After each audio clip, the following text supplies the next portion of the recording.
Сәлем баршаңызға. Бүгін Гюнтер мен Кузьминнің кітабынан тағы да бір қызықты есеп шығарамыз. Және де сіздерге шығаруға бір есеп ұсынамын.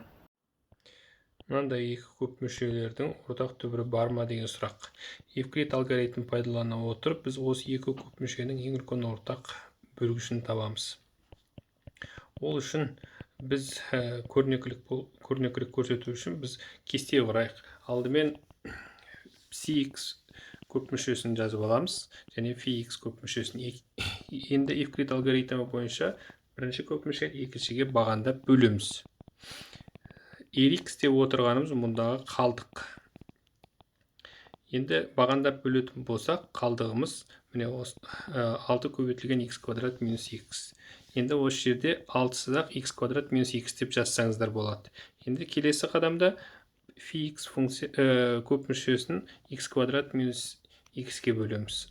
Бағандап бөлетін болсақ, бізде қалдығымыз минус x қосылған 1. Мұны x минус 1 деп те жазсақ болады.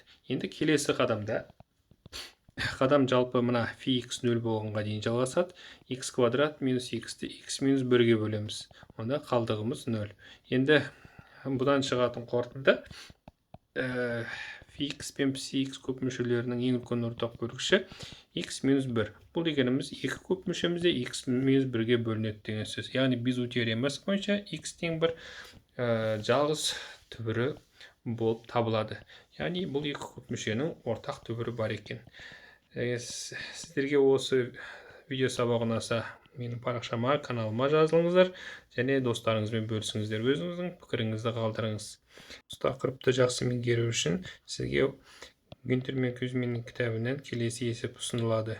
Есепті шығарып көріңіз. Сау болыңыздар.